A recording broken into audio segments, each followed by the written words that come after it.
Bonjour à toutes et à tous, c'est Hugo, j'espère que vous allez bien. Aujourd'hui, une nouvelle vidéo où on va parler des Inverted Fair Value Gap. On sait, pour la plupart ici sur cette chaîne, déjà ce que c'est. Si vous ne le savez pas, j'ai fait des vidéos dédiées à ce sujet. Allez voir mes vidéos sur les Fair Value Gap. On parle toujours de l'inverse des Fair Value Gap, des Inverted Fair Value Gap. Aujourd'hui, on va voir comment bien les trader. Donc on va suivre des règles spécifiques qui nous permettront de bien sélectionner ces Inverted Fair Value Gap et donc de mettre les probabilités de notre côté pour faire des gains. Donc, rapidement, un IFVG pour mettre la chose au clair. Ici, on est sur le cas d'un Fair Value Gap classique. Vous êtes d'accord? On a un pattern de 3 bougies. Ici, on a un trou sur le marché entre cette première mèche et cette troisième. Ce qui fait que la plupart du temps, on viendra rebondir à ce niveau pour partir à la hausse. Mais dans certains cas et dans certains contextes, ce niveau ne va pas être respecté. Pourquoi? Parce que justement, je vais vous le montrer par la suite dans cette vidéo. Mais du coup, ici, qu'est-ce qu'on a? Comment ça s'appelle ça? Ça s'appelle tout simplement un Fair Value Gap. C'est un Fair Value Gap d'autant plus haussier si j'ajoute des précisions. Et comment j'appelle ça? Moi, personnellement, un busy. Mais il nous sert à quoi ce niveau ici? Il nous sert de support. Parce que on est sur un busy. Donc, c'est un Fair Value Gap haussier qui est censé envoyer le marché à la hausse. Donc là, on a notre zone de support. Par contre, et c'est là toute l'importance, si on clôture ici avec le corps, et ce sera une des règles que je vous donnerai, si on clôture ici avec le corps sous ce niveau n'est plus valide. Donc, ce Fair Value Gap se transformera en ce qu'on appelle un Inverted Fair Value Gap, un IFVG. Donc, si je traduis en français, ça veut dire un Fair Value Gap inversé. Et donc, pourquoi je vous dis tout ça? Tout ça, c'est du blabla de la théorie. Tout ce que je veux que vous compreniez à travers tout ça, et on va faire 10 fois plus simple, c'est que ici, j'avais tout simplement un Fair Value Gap, j'avais tout simplement un niveau de support, il n'est pas respecté, il se transforme en résistance. C'est aussi simple que ça. J'avais un busy qui me servait de support, on clôture en dessous. Ce niveau va se transformer maintenant en résistance. Et encore une fois, les Inverted Fair Value Gap, c'est pas des petites résistances comme ça au hasard. C'est super puissant. Donc au final, je vais même pas intégrer CB, busy, car ça peut... on parle de Fair Value Gap aussi, on parle de CB, on parle de busy, je pense que ça peut être compliqué. Au final, retenez qu'une chose. À gauche ici, j'ai un Fair Value Gap, on est d'accord, qui me sert de support puisqu'on est sur une hausse. Si je clôture en dessous, ça deviendra un IFVG, il me servira de résistance. À droite ici, je suis sur une baisse, donc ici j'ai un Fair Value Gap pour aller à la baisse qui me sert de résistance. Si on clôture au-dessus, il ne sera plus valide en tant que résistance, il deviendra donc support pour aller chercher de la hausse. Comment donc bien trader les IFVG? Je vais vous donner quelques règles car il est important de respecter ces points. Premièrement, vous savez que IFVG ça veut dire retournement. Ça veut dire CISD, Change in the State of Delivery. Pourquoi? Parce que j'étais sur une tendance principale, j'avais des Fair Value Gap qu'on respectait, et d'un coup, je ne respecte pas, ici, le Fair Value Gap, et je clôture au-dessus. C'est un très bon signe de retournement. Donc, si on veut un beau retournement, pour notre CISD, qu'est-ce qu'on veut aussi? On veut une prise de liquidité avant le retournement. Donc, on veut une prise de liquidité avant notre IFVG. Là, c'est le point le plus important possible. Vous savez que la prise de liquidité, c'est la chose la plus importante. Et donc, si on veut se retourner, et pour mettre énormément de probabilité que le marché respecte notre IFVG et pousse fort à la hausse, le plus important, on doit avoir ici pris la liquidité. S'il n'y a pas de prise de liquidité importante pour X ou Y raison, vous aurez peut-être ici un IFVG, je suis d'accord, mais est-ce qu'il sera bien respecté? Non, ça se tombe. Ici, ce sera juste un fake mouvement pour continuer la baisse, parce que les stop loss n'ont pas été pris. Ou alors, vous aurez une hausse, mais vu que la liquidité n'a pas été prise, ce sera une petite hausse comme ça, quoi. C'est pas ce qu'on veut. On veut une vraie prise de liquidité avant notre IFVG. Deuxième règle, on veut un seul Fair Value Gap qui se transforme en IFVG. On ne veut pas plusieurs Fair Value Gap. Vous allez comprendre pourquoi tout de suite. On ne veut pas plusieurs Fair Value Gap. Ça, c'est le deuxième point. Pourquoi? Car là, regardez. Avant, on avait un seul niveau. On se retournait. C'était parfait. Là, si je me retourne ici, je peux breaker sous ce Fair Value Gap. Il deviendrait une résistance à ce niveau. Donc là, regardez. j'ai bien mon IFVG, il me servirait de résistance. Mais est-ce que c'est intelligent, d'après vous, de prendre ici un sell, alors que juste en dessous, j'ai mon niveau de support, j'ai un autre fair value gap? Absolument pas. Comment j'appelle ça, moi, personnellement, ce type de profil? J'appelle ça un profil ping-pong. Parce que bien souvent, du coup, vous êtes entre un support et une résistance. Qu'est-ce qui se passera? On se renvoie la balle. À un moment, ça va exploser d'un des deux côtés, c'est certain. Mais encore une fois, est-ce que c'est fluide? Est-ce qu'on veut se compliquer la tâche à jouer directement contre un support? Non. Donc, on veut, nous, une seule et unique direction. Donc là, ça, on enlève. On a un seul FVG pour partir à la baisse, qui deviendra IFVG. Point très important. Donc ça, c'est notre deuxième point. Troisième point, et vous inquiétez pas, après, bien sûr, comme d'habitude, on ira sur les graphiques.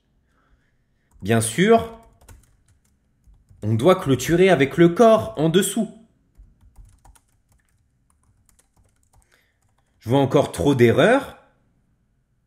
En live, on a ici notre busy. On va même reprendre l'exemple ici. On a ici notre CB.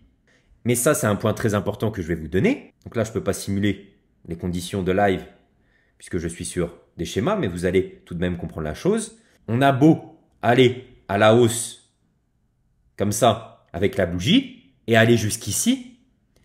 Ne commencez pas à trader et à prendre un buy directement. Attendez toujours la clôture de la bougie. Parce que ce qui viendra, et ça arrive vraiment très très souvent, c'est qu'ici on dépasse, on vient retoucher un OB ou quelque chose comme ça, mais la clôture ici se fait en dessous. Donc au final, qu'est-ce que j'aurai? J'aurai une bougie comme ça de rejection. Mais je vous rappelle que pour les fair value gap, ici, on clôture sous ce fair value gap, donc il est toujours valide. C'est la clôture avec le corps qui compte, faites bien attention. Ici, ce que fait la mèche, on s'en fiche, elle peut monter autant qu'elle veut, et justement, plus elle monte et plus on rejette, mieux c'est pour partir à la baisse. Car là, ça veut tout simplement dire que le marché est revenu toucher quelque chose à ce point précis, qui rejette fortement, et en plus, on a la confirmation du rejet, puisqu'on respecte ce fair value gap. On respecte ce CB. Vous comprenez la subtilité? Et enfin, point très important ici, il faut avoir une target claire. Idéalement, IRL to ERL. Est-ce que le concept IRL to ERL avec un IFVG marche?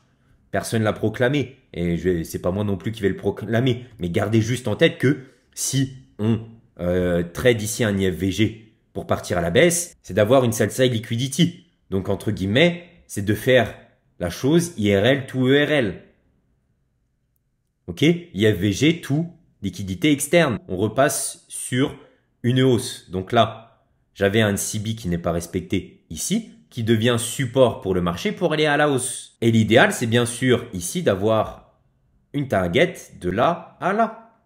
D'avoir une buy side liquidity. Donc là, une sorte de IRL to ERL. Parce que par exemple, si je fais ça, ça et ça, et que je n'ai pas de target clair, ici j'ai beau avoir un IFVG, c'est moins beau. Moi, je préfère clairement avoir un schéma de mon côté, comme ça, où là, j'ai ma target claire. Vous voyez?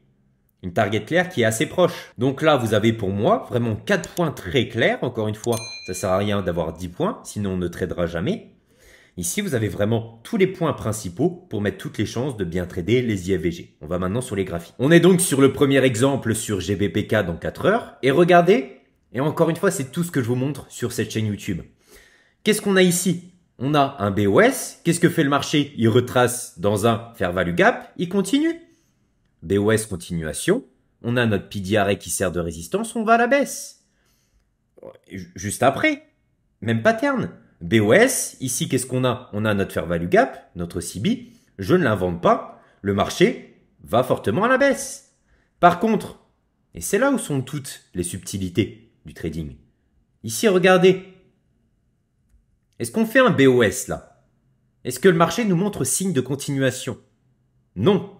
Et au contraire, regardez comment on plonge très profondément. On prend cette liquidité ici et on prend aussi celle-ci. Là, on est vraiment sur une grosse prise de liquidité. Donc, en tant que trader intelligent, je vois ici un CB. On est d'accord, ça reste un PDRA.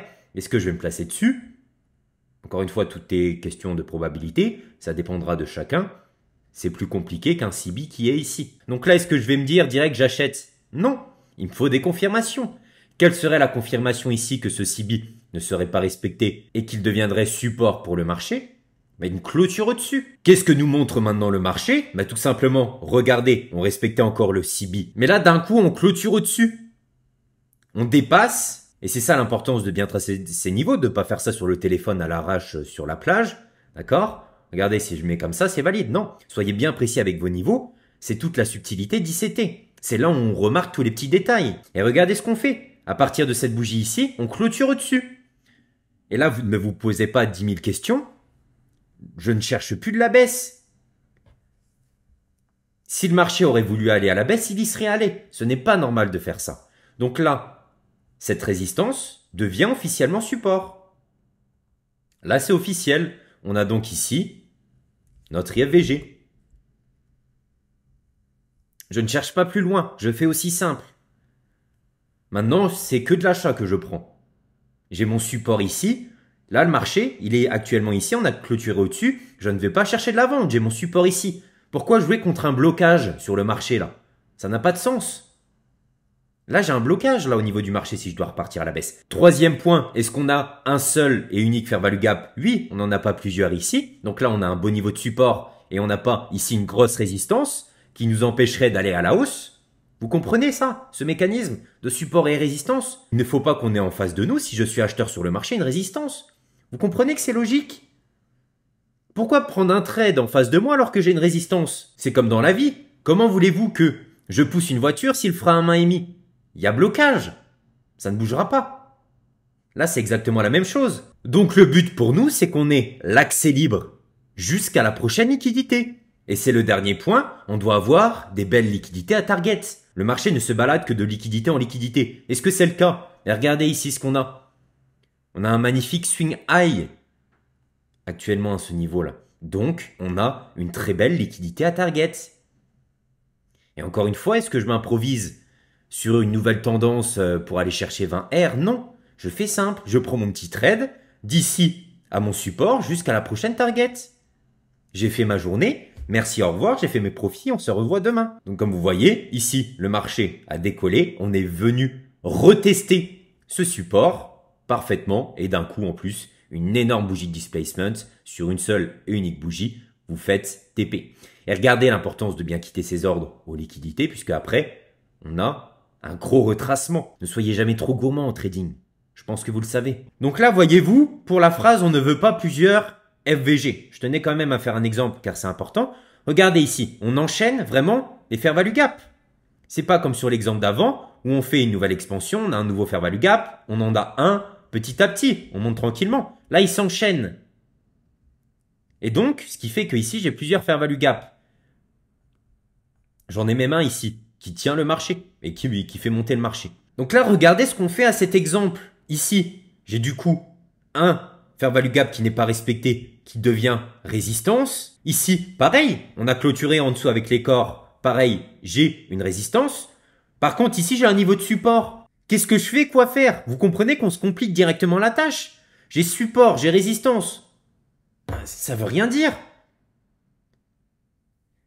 Donc là, quoi faire? Justement, on n'agit pas. Là, mes IFVG ne sont pas bons puisque j'ai ici mon niveau de support. Le marché peut très bien ici revenir tout simplement en zone discount, avoir de meilleurs prix pour relancer le marché à la hausse.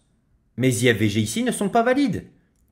Je ne prendrai jamais position dessus puisqu'on est sur un profil ping-pong. Et regardez ce que fait le marché par la suite. C'est bien ce qu'il a fait. Juste après, il est revenu ici combler le dernier fair value gap et il continue sa hausse. Mine de rien, on était sur une tendance haussière. Donc ici, ils ne sont pas valides. Ici, on est sur ETH. Encore une fois, j'aime bien changer les marchés. On est clairement sur une hausse. Mais qu'est-ce qu'on fait? Ici, on prend une grosse buy-side liquidity. Donc tout ça, c'est des paramètres à tenir compte dans son trading pour éviter de faire bêtement des SL. Donc là, j'avais un busy, on est d'accord, mais maintenant, je clôture en dessous. Il se transforme donc en résistance. Comme on appelle ça un inverted fair value gap maintenant. Et c'est un point très très fort. Donc j'ai le premier point de la grosse prise de liquidité. Regardez là, si je vais en daily, vous allez bien voir. Énorme prise de liquidité. Encore une fois, il faut aligner toutes ces time frames. En 4 heures, on prend la liquidité, on rejette, on clôture sous ce fair value gap. Il devient IFVG. Je ne cherche pas midi 14 heures, il sert de résistance. Je veux maintenant viser plus bas. J'ai ma prise de liquidité. J'ai attendu ma clôture en dessous. Encore une fois, attendez bien en live la clôture. Troisième point, quel est-il? On doit avoir un seul et unique FVG. C'est bien le cas, c'est parfait. Et quatrième, on doit avoir aussi une belle target. Très important pour le marché. Est-ce que j'ai une belle target? Tout à fait. Ici, j'ai des bisiers à l'effil, mais même plus simple. Regardez ici cette magnifique liquidité là qu'on a. Donc, j'ai une magnifique sell-side liquidity. Ici, encore une fois, il y a la réflexion de maintenant je suis baissier. J'attends un retest ici. Et ensuite, si je trade les plus petits time frames, je vais zoomer à l'intérieur de ce mouvement pour rechercher des MSS, pour rechercher des CISD ou même encore une fois des IFVG. Exactement le même pattern ici, mais ici sur des plus petits time frames. Et on a eu un magnifique displacement, donc on est allé chercher la sell side liquidity, les bisiers est même beaucoup plus bas. J'espère que cette vidéo vous a plu, je vous invite à vous abonner, à liker, c'était Hugo, salut.